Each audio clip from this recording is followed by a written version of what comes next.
Alright, so আমরা আমাদের আজকের দিনের প্রথম সেশনের দিকে যাচ্ছি এবং আমাদের সাথে প্রথম সেশনের স্পিকার হিসেবে এমন একজন ব্যক্তি উপস্থিত রয়েছেন যিনি কন্টেন্টের মাধ্যমে ব্র্যান্ডিং এর জগতে বিপ্লব ঘটিয়েছেন।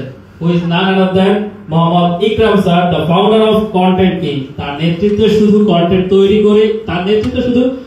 তৈরিতেই সীমাবদ্ধ ছিল না, তিনি অনেক লিডারও তৈরি করেছেন। তো চলুন স্যারকে আমন্ত্রণ জানাই একটি জোরে কথা বলবেন। আসসালামু আলাইকুম সবাইকে। আমি একটু অনেক জোরে কথা বলি, সাউন্ড একটু কমায় দিও, হ্যাঁ? একটু বেশি জোরে কথা বলি। ওকে, সবার কাছে সবাই উপস্থিত হয়েছেন সেজন্য ধন্যবাদ।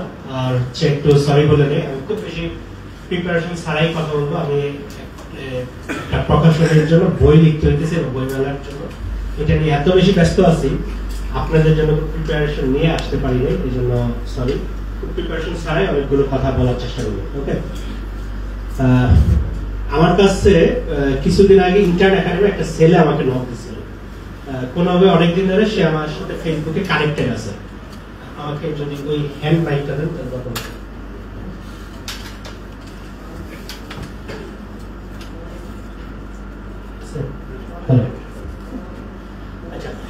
আমাকে ইন্টার্ন একাডেমি একটা ছেলে আমাকে একদিন কল দিছিল, আমার সাথে কোনোভাবে কানেক্টেড আছে অনেকদিন ধরে, এবং মনে হয় খুব সম্ভবত কন্টেন্ট কিংয়ের রেস্টুরেন্ট, ঠিক জানি না এখানে আছে কিনা ঠিক জানি না, মনে হয় খুব সম্ভবত 5-7 দিন আগে। সেই ছেলেটা আমাকে লগ দিয়ে বলতেছিল, ভাই আমি ইন্টার্ন একাডেমি থেকে কোর্স করছি, গ্রাফিক্স শিখছি, কিন্তু আমি খুব হতাশ, আমি কাজ পাচ্ছি না। এক নম্বর বিষয় হচ্ছে গ্রাফিক্স শিখছে, কাজ পাচ্ছে না, এইটা এই যুগে পুরোপুরি অসম্ভব বিষয়। এক নম্বর বিষয়, কেন কাজ পাচ্ছে না এটা আবার বলতে যাই, ওকে বললাম ভাই আপনি আমার সাথে ফেসবুকে আছেন এবং আমার সাথে কোর্সেও আছেন, আমি আপনাকে চিনি না, এই সংখ্যার মানুষটা অনেক রেয়ার। মানে আমি এত বেশি সোশ্যাল মিডিয়াতে প্রত্যেকটা মানুষকে অবজার্ভ করি, আমি কাউকে দেখি নাই এবং তার কে কি ন্যাচারাল এই জিনিসটা আমি যদি না জানি, এটা খুবই রেয়ার একটা ঘটনা। সেরকম আপনি আমার সাথে অনেকদিন আছেন, আপনি যে একজন ডিজাইনার এটাই আমি জানি না এখন বলতে।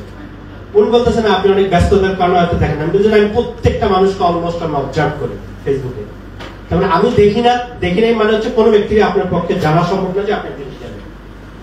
এটা হলে একদম আমি বললাম যে এটা আমি শিওর করে বলতে পারি, আমি যদি না জানি যে আপনি একজন ডিজাইনার, সোশ্যাল মিডিয়াতে আর একজনের পক্ষে জানা সম্ভব না যে আপনি ডিজাইনার। আমি এতটা সোশ্যাল মিডিয়াতে আমি অবজার্ভ করার ইয়েতে থাকে, এটা হচ্ছে আমার কন্টেন্টের কারণে এটা করতে থাকি। প্রত্যেকটা ব্যক্তি ধরে দেবে কোন ব্যক্তি কোন জায়গা থেকে কোন জায়গায় যাচ্ছে, কোন জায়গায় শুরু হয়েছে, প্রত্যেকটা ব্যক্তিকে আমি অবজার্ভ করি ফেসবুকে, আমার সাথে যারা কানেক্টেড অ্যাটলিস্ট।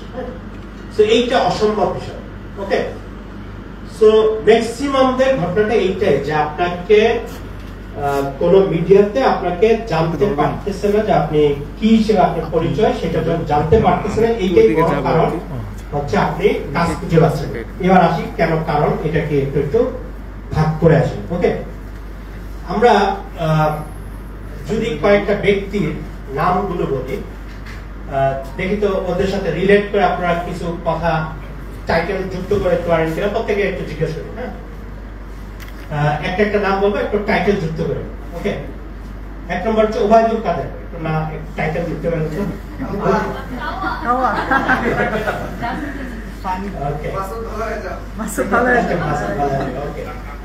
আচ্ছা, সেকেন্ড হচ্ছে যদি আমরা বলি জুনাদ আহমেদ পলক।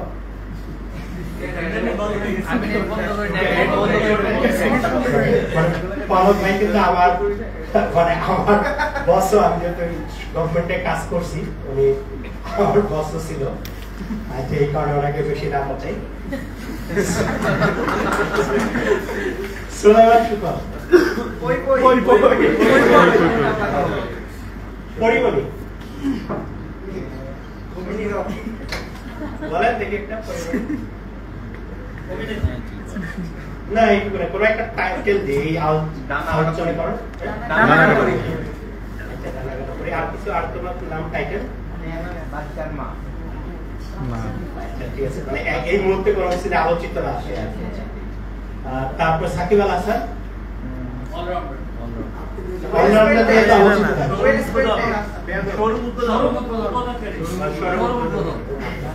ঠিক আছে।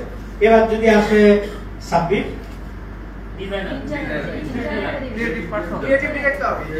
ওকে, এবার আমাকে চিনে কে আমার নামটা কি? কন্টেন্ট ঠিক আছে। সো এবার যা যা বলছেন প্রত্যেকটা আপনাদের কাছে জেনে নিলাম, প্রত্যেকে কোনো না কোনো কাজের কারণে তারা পরিচিত। সেম আমারটা দিয়ে আসি। আমাকে চিনেন কিভাবে? Content team, right? কিন্তু আমি যদি বড় বড় ইন্ডাস্ট্রিতে আমি যেসব জায়গায় কাজ করছি কখনোই কন্টেন্ট টিম হিসেবে কাজ করিনি।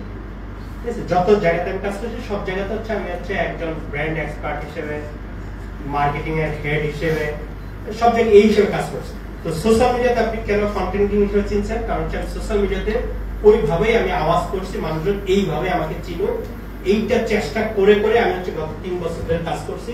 দ্যাটস ওয়াই সোশ্যাল মিডিয়াতে আপনারা সবাই জানেন হচ্ছে কন্টেন্ট কিং হিসেবে। ঠিক আছে, যেমন আমি ইনক্লাবে আমি হেড হিসেবে কাজ করছি, এটা হচ্ছে এসইও হেড হিসেবে।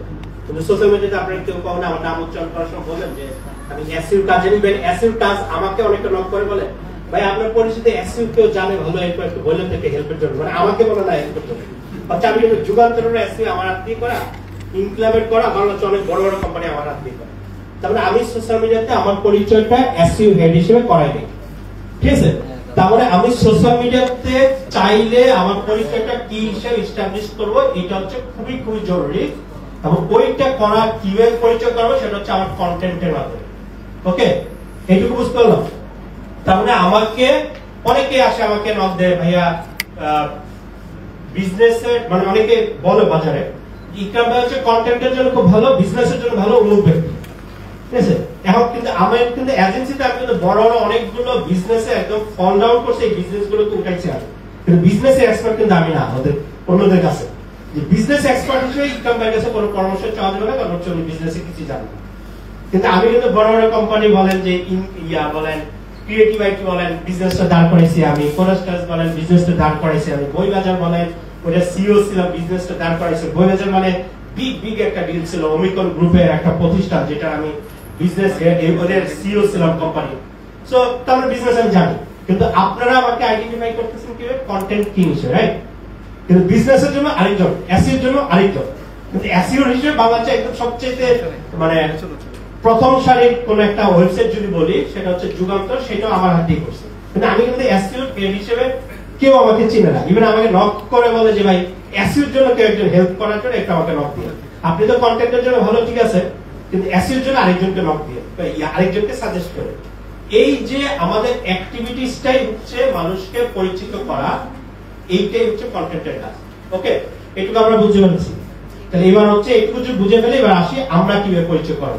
ওকে, এবার আসি ওই যে যেই সেলটার কথা বললাম, যে এই ফ্রাস্ট্রেশন মানে অনেকেরই আছে যে আমরা কাজ করতেছি, কাজ পাচ্ছি না, এটাই তো ফ্রাস্ট্রেশন অনেকের, তাই না? কিন্তু আপনারা যদি যদি আমরা ধরি যে আপনার কাজটা আপনাকে হায়ার করবে কে, হায়ার করার কে মাধ্যম, একটা হচ্ছে ফ্রিল্যান্সিং কমিউনিটি, মানে ফ্রিল্যান্সার হিসেবে কাজ পাবেন। যদি ফ্রিল্যান্সার হিসেবে মিস করি তাহলে কি কোনো জায়গায় চাকরি করবেন, রাইট? আর কি কি একটু বলেন তো কয়েকজন তারা, আর কি কি একটু বলেন? এজেন্সি সাপোর্ট, ওকে, আর জব, ওকে, প্যাসিভ ইনকাম, ওকে, হ্যাঁ, নেটওয়ার্কিং এর মাধ্যমে হচ্ছে জব পাওয়া। নেটওয়ার্কিং কিভাবে করবেন? যাদের সাথে আবার হচ্ছে অলরেডি কানেক্টেড আছি আমরা, ডিসাইড করতে হবে। ওকে, ওকে, ঠিক আছে। আর আমাদের টিম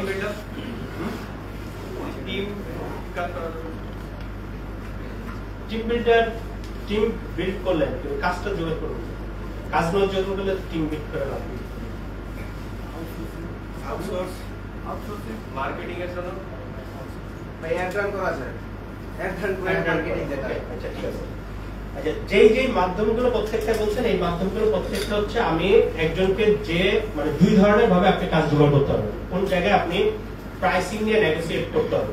একটা হচ্ছে অলরেডি আমি হচ্ছে মোস্ট ওয়ান্টেড পারসন, মানে আপনি সোশ্যাল মিডিয়াতে আপনারা এই ইয়েতে আপনার দুইটা অবস্থা রয়েছে, একটা হচ্ছে মোস্ট ওয়ান্টেড আর একটা হচ্ছে মোস্ট আনওয়ান্টেড। ওকে, মোস্ট ওয়ান্টেড হিসেবে আমি একজন পারসন নিজেকে এস্টাবলিশ করে ফেলছি, যে ডিজাইনার হিসেবে মোস্ট ওয়ান্টেড পারসন হিসেবে এস্টাবলিশ করে ফেলছি। এই ব্যক্তিকে মানুষজন যখন কানেক্ট করতে আসবে, বা আপনি যদি কাউকে বলেন সে অলরেডি হচ্ছে মোস্ট ওয়ান্টেড পারসন, সেজন্য কাউকে বলে যে আমি এই কাজটা নিব।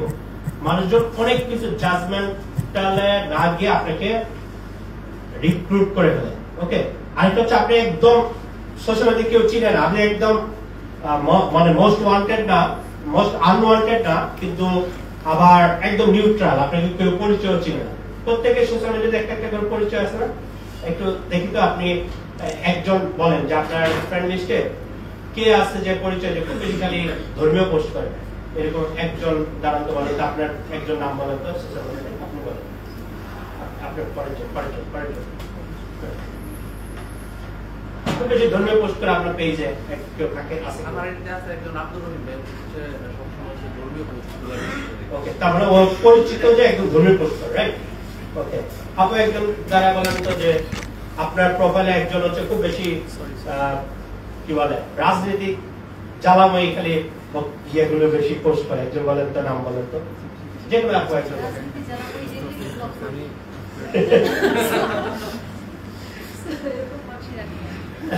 এরকম একজনের নামই বলে যে এ পরিচিত হচ্ছে, তার প্রোফাইলটাই হচ্ছে চোখের সামনে থেকে রাজনৈতিক করবে, বলেন তো কেউ একজন আছে? এইটাই বলেন যে এরকম কারো প্রোফাইলে একজন বলে যে আগে তো ভালো ছিলাম, এই স্টাইলে পোস্ট দেয়, এরকম কেউ আনফ্রেন্ড করে দিয়েছে এগুলোরে একদম তার চিনে যে সারাক্ষণ তার দুঃখ আগে তো ভালো ছিল, তাই তো? মানে আগে তো ভালো ছিল, ওকে, সো আগেই তো ভালো ছিলাম যদি কাউকে প্রোফাইল দেখে আইডেন্টিফাই করা যায়, সে হচ্ছে আগেই তো ভালো ছিলাম, দেখলি বুঝা যায় সে হচ্ছে এটা। আগে এইটা যদি দেখলে বুঝে সে হচ্ছে খুব ধর্মীয় পোস্ট দেয়, এটা দেখলে যদি বুঝে সে খুব রাজনৈতিক গোলমাল লাগানো পোস্ট দেয়। এইটা আপনাদের প্রোফাইল দেখলে এটা কেন বোঝা যাবে না যে এ দেখলে বুঝতেছে হচ্ছে খুব ডিজাইনার, ভালো ডিজাইন পোস্ট দেয়, এইটা কেন বোঝা যাবে না? এটা করতে লজ্জাটা কোথায়, বা করতে পারতেছে না কেন জিনিসটা? যে আপনার প্রত্যেকটা অ্যাক্টিভিটিসে দেখলে তো বোঝা যাওয়ার কথা যে এরকম যেরকম বোঝা যায় হচ্ছে আগে তো ভালো ছিল পার্টি, হচ্ছে কি বলে রাজনৈতিক খালি সারাক্ষণ খালি রাজনৈতিক চামচামি করা, এই করা ওই করা, এটাই করতেছে। আরেকটা হচ্ছে এইটা, সে হচ্ছে ধর্মীয় পোস্ট সারাক্ষণ দিচ্ছে, এইটাই দিচ্ছে। আরেক কিছু কিছু আবার মেয়েদের পাওয়া যায় খালি হতাশজনক, দুঃখজনক, কান্নাজনক সংসার।